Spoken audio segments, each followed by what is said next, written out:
Buenos días, chicos, ¿cómo están? Vamos a comenzar nuestras clases, ¿ya? De biología el día de hoy. Vamos a hablar, ¿sí? Un segundito, ahí ya les comparto la pantalla.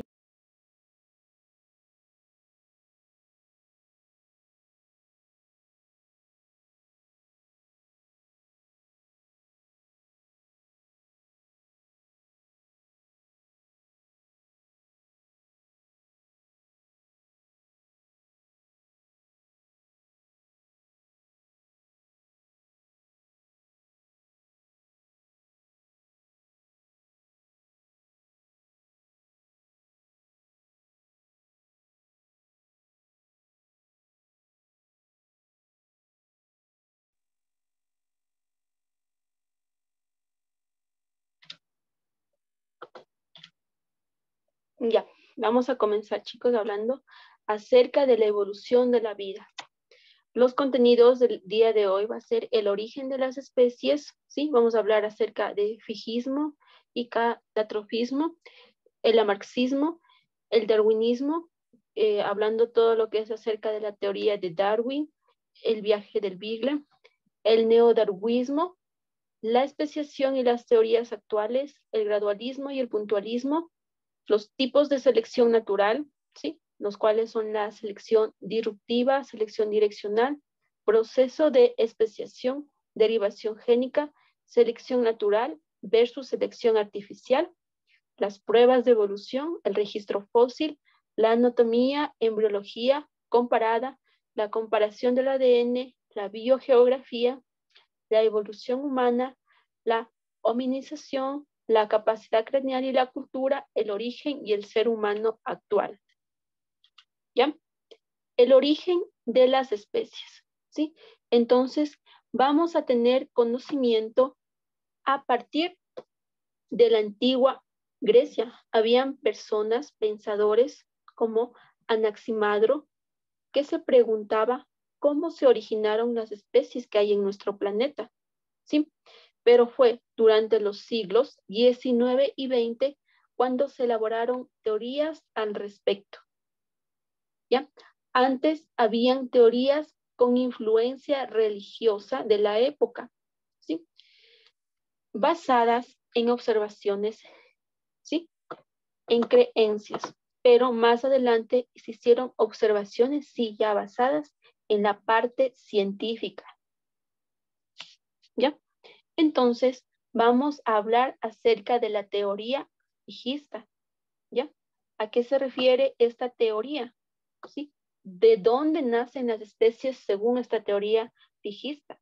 Dice que el origen es la creación bíblica y se ha mantenido tal y como fueron creadas hasta la actualidad. ¿Ya? ¿Ustedes creen eso? Que las especies, ¿sí? Son iguales a las que habían hace millones de años, ¿ya?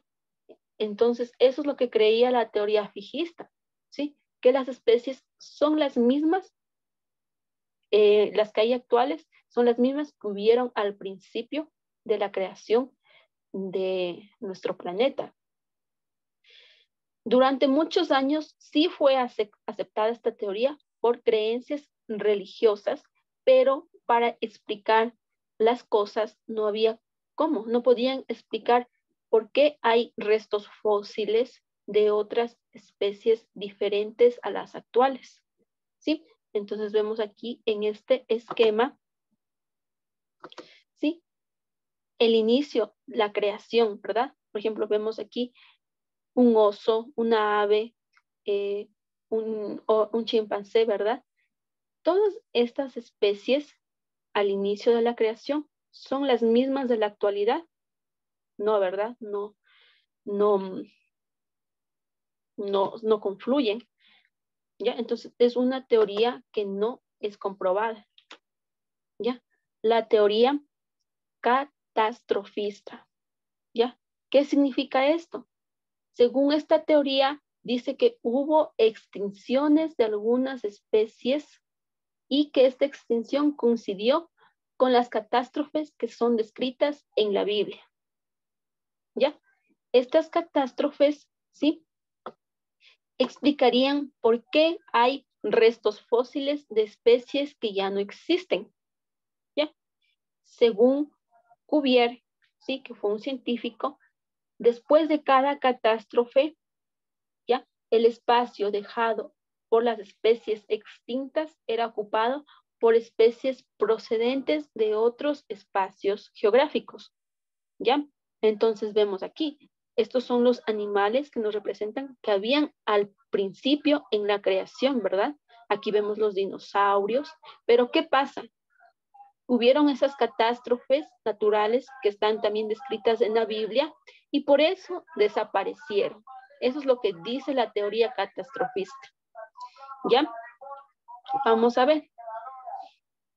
Aquí vamos a hablar acerca de Lamarck, ¿sí? Por eso se llama el lamarxismo. Él es Jean-Baptiste de Monnet Lamarck. Este individuo es un científico, ¿sí? Y que elaboró una teoría, ¿sí? Sobre las especies, ¿ya? Lamarck, ¿sí? En 1809 publicó su obra Filosofía Zoológica, ¿sí? Considerada como la primera teoría evolucionista de la historia científica moderna, ¿sí? Entonces, la teoría de Lamarck sí es una teoría evolucionista. Las teorías evolucionistas son todas aquellas teorías que proponen que la diversidad de las especies, ¿sí? Son fruto de cambios sucesivos de especies anteriores. ¿Ya? Entonces, son los puntos de Lamarck, ¿ya? Son 3 puntos en los que vamos a resumir. Lamarck decía que todas las especies actuales proceden de especies anteriores a partir de las cuales se han originado mediante cambios sucesivos, ¿ya? Muy bien. Ahora, ¿cuál es el otro punto de Lamarck? ¿Ya? Los cambios que se han producido por algún esfuerzo intencionado del organismo, ¿sí? Dirigido a mejorar ciertas cualidades. Y estas cualidades que se denominan caracteres adquiridos, ¿ya? Estos caracteres adquiridos a lo largo de la vida de un organismo resultan beneficiosos y se pasarán a sus descendientes. Eso dijo Lamarck, ¿ya? Veamos más adelante en un esquema, ¿sí? Hipotético de lo que dice Lamarck. Vemos aquí estas jirafas y vemos aquí que están alimentándose de las hojas más altas del árbol, ¿ya?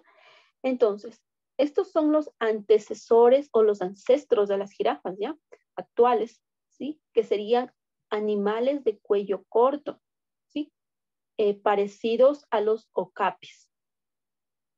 Cuando escasea el alimento, los individuos se esfuerzan por llegar a las hojas que están en las capas más altas de los árboles. Por eso estiran su cuello, alargan su cuello, ¿ya? Entonces, el carácter, ¿sí? Esta característica o carácter de cuello largo pasa a sus descendientes, que a su vez alargarán más el cuello y así sucesivamente hasta las jirafas actuales. Eso es lo que pensaba Lamarck, ¿sí? Él decía que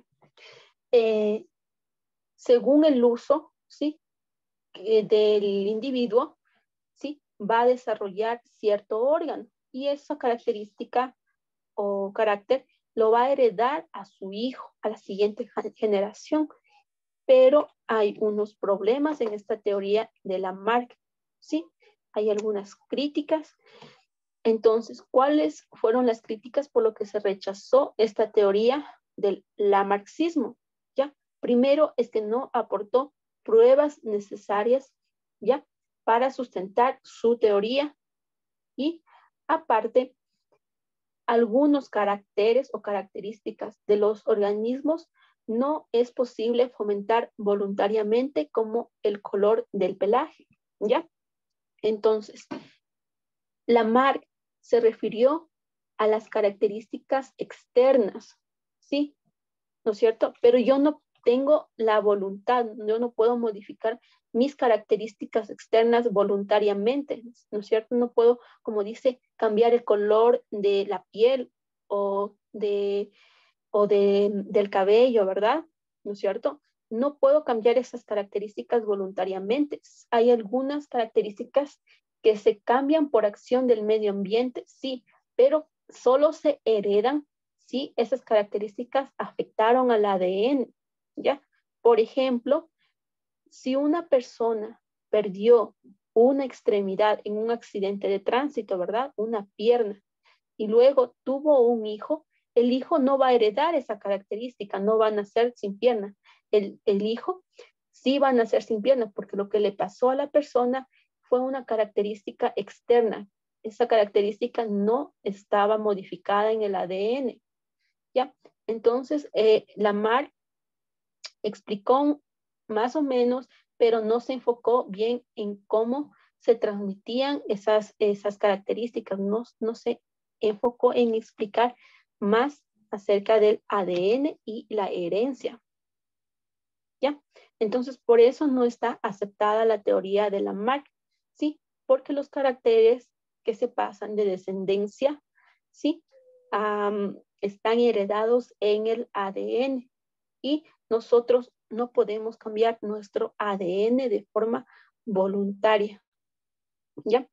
Por lo tanto, no hay intencionalidad en la evolución. Los cambios físicos y biológicos que pueden favorecer un organismo no afectan al ADN y por lo tanto no pasarán a sus descendientes, ¿ya? El darwinismo, ¿ya? ¿Por qué darwinismo? Por lo que lo planteó Charles Darwin, ¿sí? Charles Darwin, que es uno de los científicos más conocidos e influyentes de la historia de la biología. Darwin, ¿ya? Se destacó por sus grandes dotes como observador naturalista. Aquí vemos una fotografía de Charles Darwin. Darwin abandonó sus estudios de medicina e hizo un viaje alrededor del mundo a bordo de un barco que se llamaba Beagle, ¿ya? Este viaje duró 5 años, desde 1831 hasta 1836. Y durante este tiempo, él exploró tierras, ¿sí? Observó que habían diferentes poblaciones, ¿sí? De especies, ¿ya? Cercanas en el espacio, pero separadas por barreras geográficas, como las poblaciones de pinzones en las Islas Galápagos, que ya vamos a ver más adelante.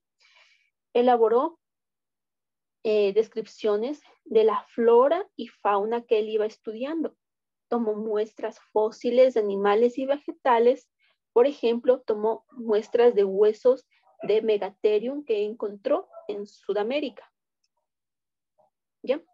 Entonces, en 1859, Darwin publicó su obra que se llama El origen de las especies, en el que exponía la teoría sobre la evolución de las especies. ¿Ya? Aquí tenemos el ejemplo que esquematiza la teoría de Darwin. Es que los antecesores de las jirafas actuales formaban una población con cierta variabilidad para el carácter, longitud de cuello, ¿ya? Ciertos individuos tenían el cuello más largo, ¿ya? Y cuando escaseaban los alimentos, los individuos con cuello más largo llegan mejor a las capas superiores del follaje porque están mayor adaptados. Y los individuos con cuello más largo se van a reproducir con mayor facilidad, dejando más descendientes y aumentando la proporción en la siguiente generación. La selección natural seguirá actuando generación tras generación, dando lugar a las jirafas actuales, ¿ya? La teoría de Darwin se asienta en 3 puntos fundamentales. La variabilidad. ¿Qué significa esto? que las poblaciones de seres vivos no son uniformes, sino que presentan cierta variabilidad. ¿Variabilidad de qué? De las características que tiene cada especie, ¿no es cierto? Digamos, del tamaño, de la forma, del color, etcétera. Eso significa la variabilidad de las características, ¿sí? ¿Y por qué hay esta variabilidad? Va a ser menor o mayor según la función de la especie observada.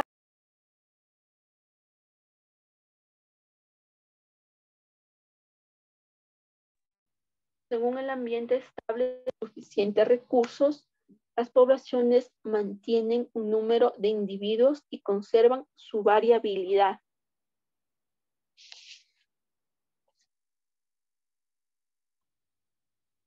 La adaptación, ¿ya?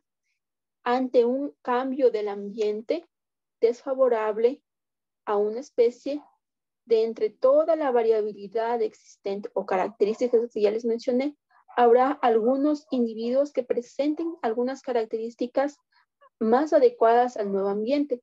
Estos individuos serán los mejores adaptados y van a ser quienes van a sobrevivir. La selección natural. Los individuos mejor adaptados se van a reproducir más fácilmente y dejarán más descendencia.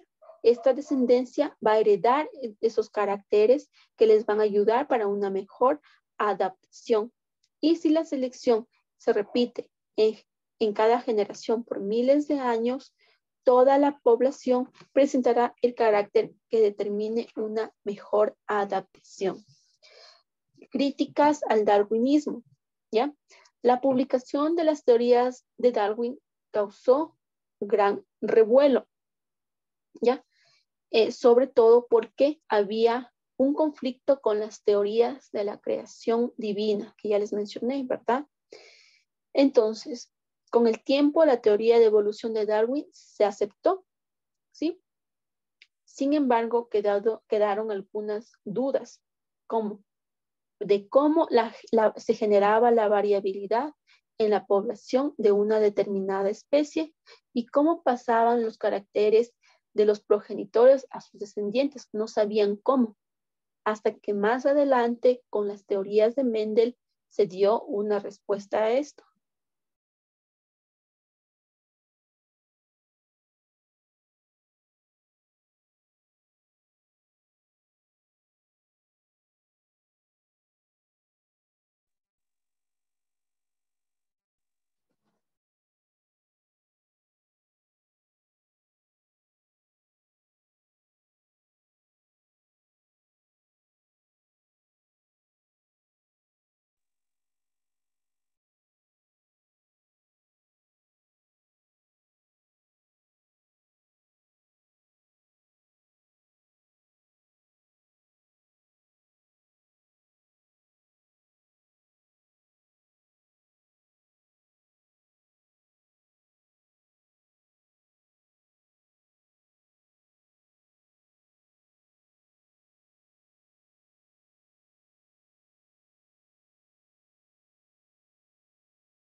Bueno, aquí tenemos los pinzones, ¿sí? Que Darwin estudió en las Islas Galápagos, ¿ya? Habían muchas especies de pinzones, pero tenían diferentes características, ¿ya? Y él se preguntaba por qué se dio esta variabilidad en las características, ¿ya? Estudió la forma y el tamaño de su pico. Por ejemplo, vemos estos pinzones aquí, como el pico, ¿sí? Es más grueso, ¿sí? A diferencia de este que el pico es más delgado, ¿ya? Todo esto depende según el tipo de alimentación que ellos disponían en donde vivían, en su hábitat, ¿ya? Por ejemplo, había algunos que se adaptaban a comer alimentos como insectos, entonces tenían esta forma de pico. Y otros pinzones, pues, que se alimentaban del néctar de las flores y tenían el pico un poquito más alargado, ¿sí? Todo dependía de, del tipo de alimentación de los pinzones.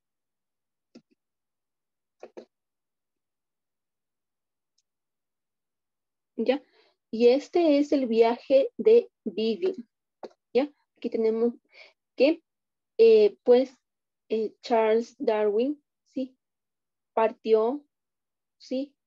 Desde Europa, ¿verdad? Vemos aquí, desde Inglaterra, todos estos países del Reino Unido, y se embarcó en este viaje, en este barco Beagle, y llegó a Sudamérica, a Brasil, ¿verdad? Hizo un viaje alrededor de Brasil, todo lo que es Argentina, Chile, ¿ya? Hasta llegar a las Islas Galápagos, donde aquí estudió muchas especies y sobre todo los pinzones, ¿ya? Cruzó, ¿sí? Todo el Océano Pacífico, llegando a Australia, ¿sí? El Mar Índico, África, llegando otra vez a Brasil y regresando a Europa. Fue el viaje que Charles Darwin realizó para hacer sus observaciones, ¿sí? Aquí tenemos otro esquema, ¿sí? De la estructura del pico de los pinzones que está directamente relacionada con la alimentación, ¿ya? Entonces vemos aquí que hay algunos pinzones, ¿sí? Que se alimentaban, como les digo, de frutas, de insectos, algunos comían cactus, otros comían semillas, ¿sí? Los que comían fruta tenían el pico como un loro, ¿verdad? Los que tenían, se alimentaban de insectos, tenían el pico compresor, ¿sí? O pico escrutador, como ven aquí.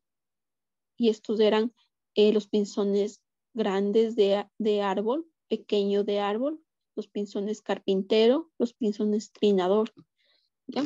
Y los pinzones que comían cactus, de cactus común, ¿ya?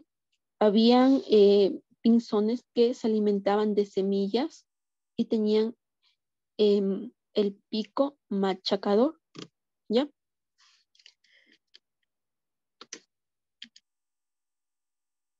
El neodarwinismo, ¿ya?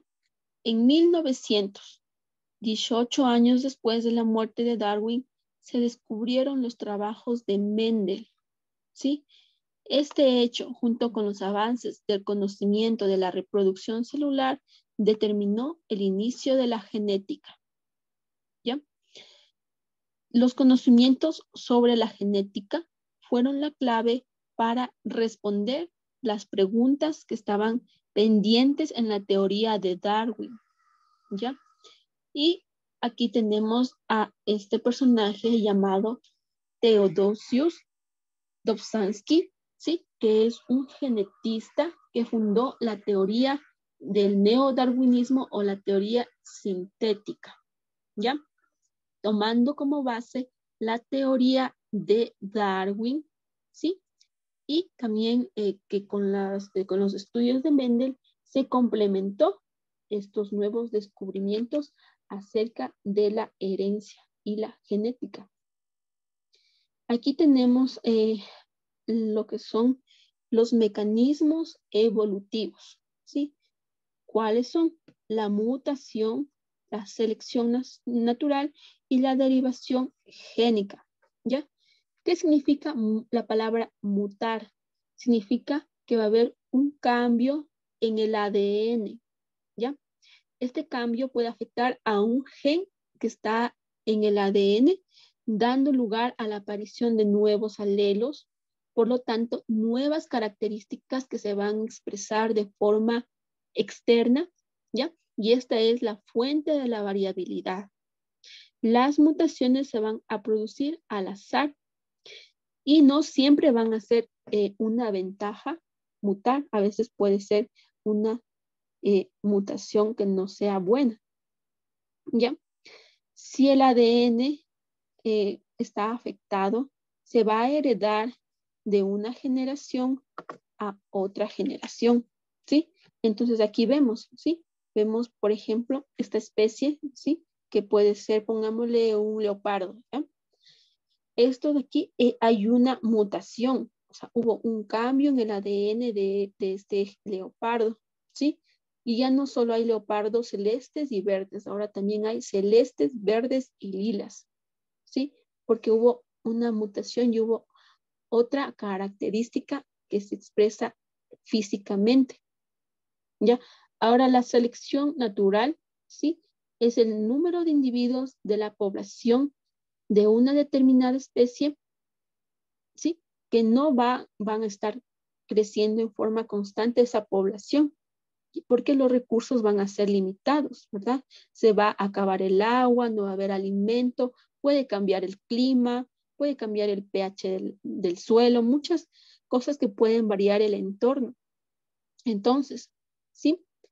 Va a haber individuos que sí estén adaptados a esos cambios, ¿sí? Y los individuos que están mejor adaptados, ¿sí? Van a ser seleccionados, ¿sí? Van a seguir reproduciéndose, ¿sí? Y dando a lo que es el mecanismo de la selección natural, ¿sí? Por ejemplo, aquí tengo 3 especies, ¿ya? Una de leopardos celestes, unos de color verde y otros de color café. Y aquí hubo un cambio en el ambiente, ¿verdad? Disminuyó la población de vegetales, no había que comer, ¿verdad? O sea, disminuyó, cambió el clima y los mejores adaptados fueron los de color café y ellos son los que al futuro, ¿sí? Van a tener descendientes con sus características. La deriva genética es el cambio de proporción de un alelo de una generación a otra. Puede dar lugar a la selección de un carácter aleatoriamente, es decir, sin que este carácter represente una ventaja aparente y sin que hayan variado las condiciones del entorno en que se vive. Solo se da en una población con número reducido de individuos, ¿ya? Entonces, vemos aquí la deriva génica. ¿Qué pasa? Es una población pequeña, ¿sí? Y no ha habido ninguna alteración en su medio ambiente. Aún así, un alelo, es decir, una característica va a cambiar, ¿sí? Aquí tenemos otro ejemplo. Miren aquí, esto de aquí es una mariposa, ¿sí? Se llama Viston betularia, así se llama esta mariposa. Viston betularia y era de color blanca, ¿ya? Esta mariposa vivía en unos árboles que se llaman abedules, ¿ya? Pero ¿qué pasó? En 1850 apareció una mariposa, pero con alas totalmente negras, ¿ya? ¿Y por qué apareció esta mariposa? Porque hubo una mutación en el ADN, en el alelo que le daba la característica del color de las alas, ¿ya? Por lo tanto, aumentó la variabilidad con respecto al color de las alas de las mariposas, ¿verdad? Ahora, las alas de color negro, ¿sí? Las mariposas con alas de color negro tenían una desventaja para sobrevivir, porque las que eran de color blanco se camuflaban con la corteza del árbol y no eran comidas por sus depredadores. Pero ahora, en cambio, las que tenían alas negras ya eran más visibles por sus depredadores y tenían menos posibilidad de vivir, ¿verdad? Pero al mismo tiempo que las mariposas negras existían, ¿sí? Habían más mariposas con alas negras, la corteza de los árboles abedules también por las emisiones, por la contaminación, ¿sí? Que hubo, también se hizo negro la corteza, el tallo del árbol. Por lo tanto, ahora sí, las mariposas de alas negras tenían más posibilidad de vivir porque se adaptaron al color, ¿sí? De la corteza del tallo, ¿ya? Que ahora era negra porque estaba por el humo, etc.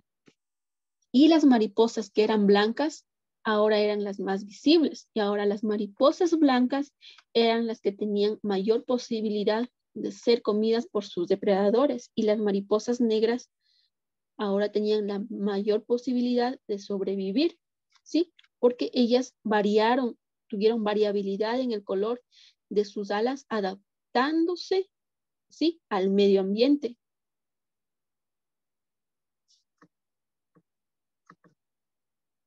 ¿Ya?